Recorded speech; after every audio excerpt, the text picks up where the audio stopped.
Okay, sorry. Had to change locations real quick because they were working on some of the equipment in my room. So, back for more. So we were just talking about all that sugar that's in the drinks.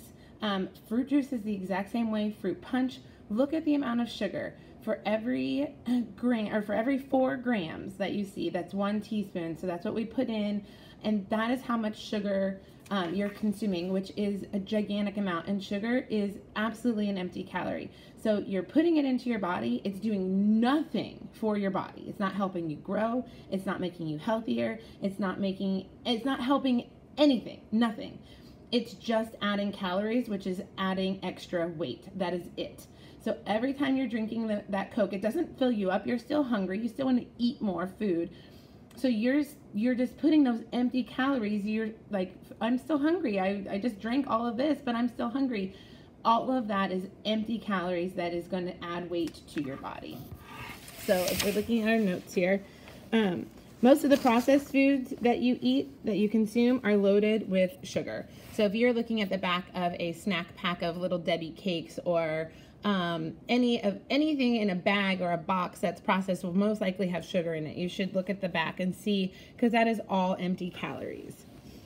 You can also check out the ingredients list on the other names, and you don't have to write down all the other names, but there are other names for sugar on the ingredient list. Those are corn sweetener, corn syrup, high fructose corn syrup, fructose, sucrose, glucose, honey, molasses, lactose, and beet sugar.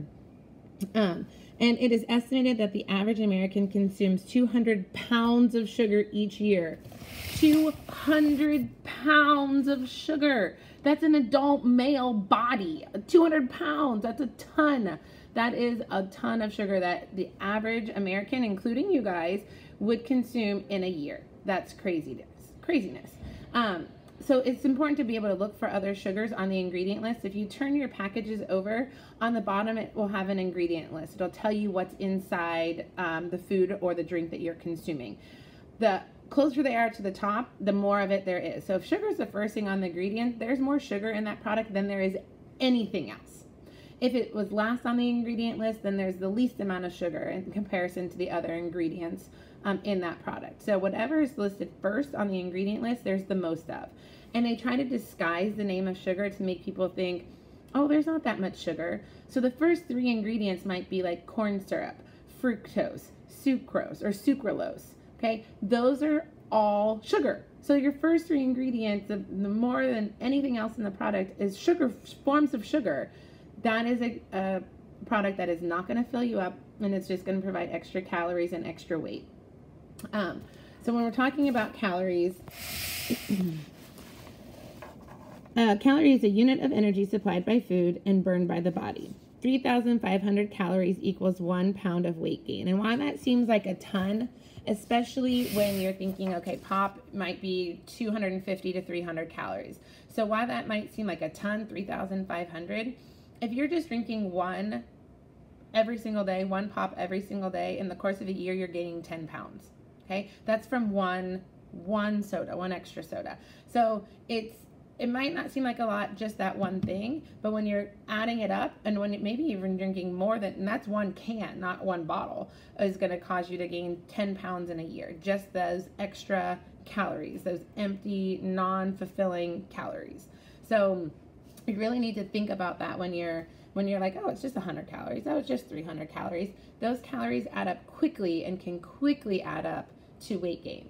Same thing for when you want to lose weight, like when we're in the fitness center and you're like, hey, I burned 85 calories today. To lose 1 pound, you have to burn 3,500 calories to lose 1 pound of weight. So think about that when you're like, hey, maybe you did 100, maybe you burned 100 calories that day in the fitness center.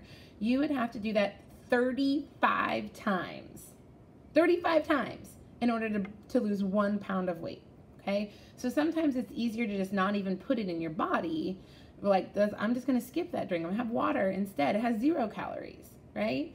So it's easier to just skip it than try to burn it off, than try to exercise to get rid of it. Okay, all right, so these are things we're going to talk about, but you don't need to write in your notes. So you don't need to write these in your notes. 23 million children or adolescents are overweight or obese. This is coming from high-calorie fast food, sugary drinks, and lack of physical activity. That's the major contributors to this. Overweight children become overweight adults, leading to many diseases like heart disease and diabetes. So not all, but many overweight children are becoming overweight adults. And this is just statistics. This is not my opinion. This is facts. This is stuff that science has researched and has shown to us that if you're overweight as a child, most likely you're going to be overweight as an adult, and then you will get one of these obesity-related diseases: diabetes, heart disease, osteoporosis, hypertension. There's tons, and they can lead to death. And so we're trying to bring awareness to what's going on and how we can hopefully reduce some of these risks. Okay, so talking about dietary guidelines, so that's what the USDA is, so right here, recommended by the USDA, which is the United States Department of Agriculture, and the HHS, which is the Department of Health and Human Services, for eating. So they recommend the recommendations by these two groups for eating and physical activity patterns that can help Americans maintain their overall health. That's the dietary guidelines. Okay, and we're going to talk about the dietary guidelines more as we go into this unit, but things like My Plate and portion sizes, those are where you're going to find out what these recommendations are. But the dietary guidelines are the recommendations by the USDA and the HHS for eating and physical activity patterns that can help Americans maintain their overall health. Okay, so talking about empty calories, you get a lot of empty calories from fat as well, but there are some good fats.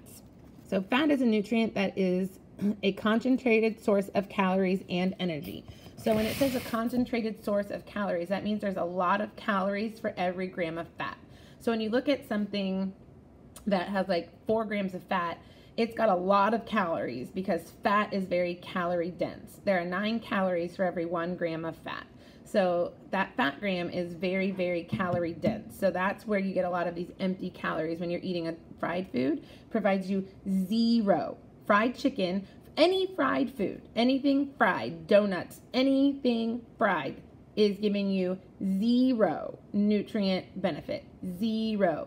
Because what happens in that frying process is all of the goodness is like sucked out into the oil, and the oil and the fat penetrates that product, and then that's what you're eating. You're not eating any of the good stuff. You're eating all of the oils and the fats that are inside there. Good morning, okay? Faculty, staff, and students. Good fats. Please rise for a moment of silence. Your body needs these nutrients. You need fat. You do need fat, but you need the good fats. Okay?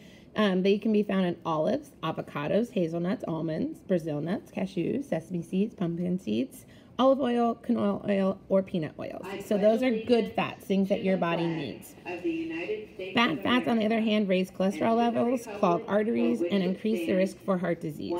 They're found in fried food, baked goods, packaged snacks. They are full of this saturated fat. Saturated fat can come from some dairy products, ice creams, solid vegetable shortenings like butter, maybe more margarine, but some butters, Crisco, things that you might cook with, and animal products, so like steaks, okay, bacon. Oh, bacon is so terrible for you, like so terrible. These bad fats, the saturated fats, leads to cholesterol.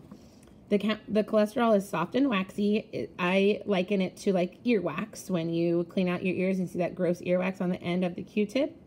It's a fat-like material. It's produced by the body and found in the animal food, such as meat and eggs, some dairy products, and all of these bad fats. And they can coat the inside of your arteries and lead to heart attacks and strokes. So you saw a few videos ago when I showed you those pictures of those arteries getting clogged, that is being clogged by the cholesterol. And the cholesterol is found in those saturated fats. And that obviously is leading to heart diseases and other things. And that's also a large contributor to the empty calories. So you really need to be aware of what's in your food and what you're eating. And we're going to get into how to read the label and what you should eat and different things like that as we go through this unit. No wrap-up questions again today, because I know we are like at lightning speed with tons of notes and lots of things going on. So get those notes done. And then I have a fun assignment, at least I think it's a fun assignment today. So do your notes, do your quiz, And then before you get to today's fun assignment, go back and finish any of the previous days, Monday or Tuesday's assignments that you might not have finished yet. And then you can work on today's assignment. All right, guys, have a good day.